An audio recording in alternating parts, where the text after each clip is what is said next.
Welcome to our review of the 2022 KIA Carnival. This mummy van turned premium people mover is finally here, and I'll be sharing my review with you.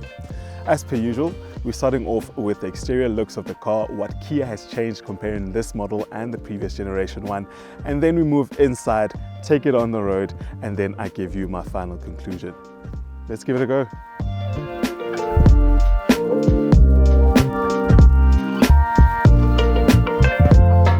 First things first, starting with the looks of the new KIA Carnival. As you can see in the front, it has a very mean stance, which is pretty reminiscent of the Kia Sorento that we reviewed a few weeks ago. It has a mean SUV-like stance, but then when you move to the side profile, you can see that the vehicle has been dropped a bit compared to the outgoing Carnival, or Sedona rather, as much people know it as. And then moving on to the back of the vehicle, it's very minimalistic with very bright LED lights. The only problem that I have there is that the indicator lights are positioned a bit lower, which I think they could have been integrated into the light bar to make it look very clean and modern there. So you can see again, moving back to the side, is that while it's been extended or grown a bit, you can see Kia used cleverly chrome finishes to emphasize on that pillar, giving it yet another SUV-like look there. And I think it's time that we move inside the vehicle so I can show you the very cool seat configuration, and then we can take it on the road.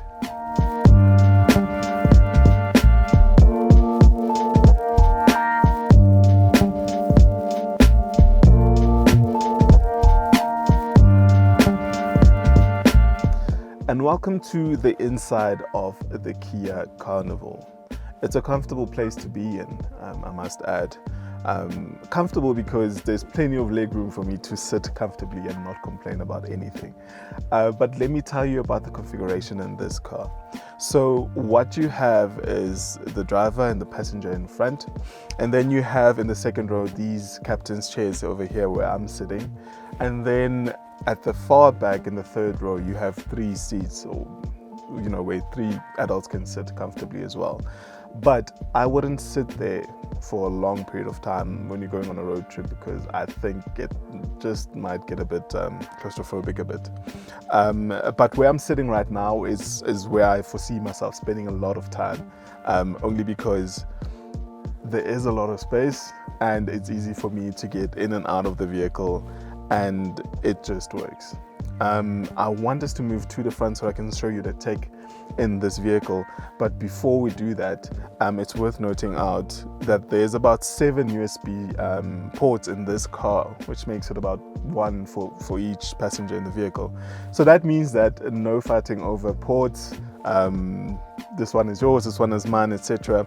And they're conveniently located, right in front of you, or if you're in the third row, it's on the side of you, and then when you're in front, it's right in the center console there. I think I'm going to chill it for a bit before we can move inside.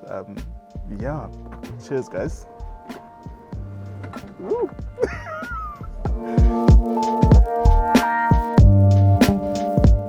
And now we're finally inside the Carnival. And it's a pretty familiar place to be in if you've seen our review of the Sorento that we posted a few weeks ago.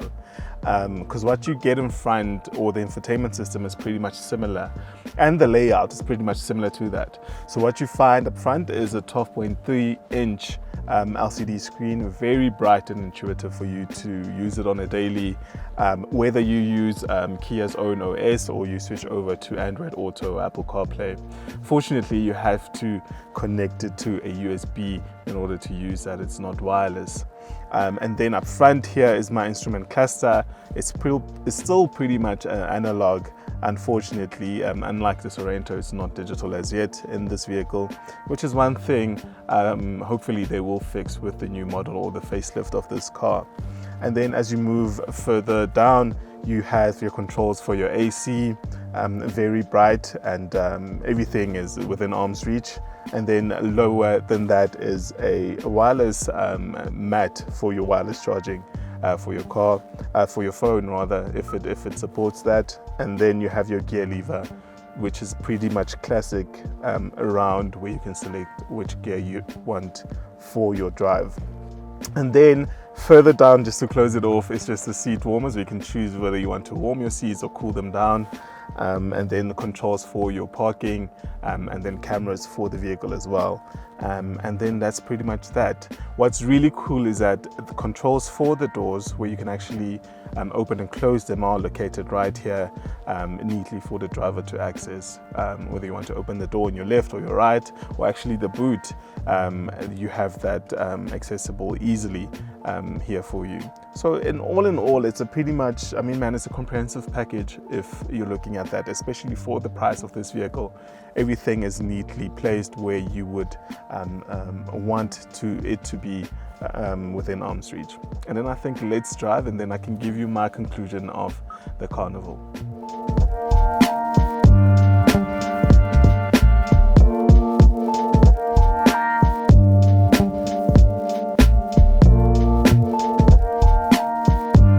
And now for your favorite part in these reviews. That's where I share my driving experience of the Kia Carnival.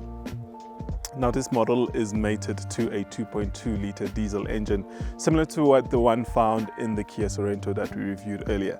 It's a very, very smooth ride. Look, on the roads, even on uneven tar, it doesn't come across as evidently as other models. Given the size and the length of this car, it's actually quite adequate, especially when you have people in the vehicle with you that you're traveling with. Another really cool thing that I haven't spoken about this entire video that I really like is the boot space in this car.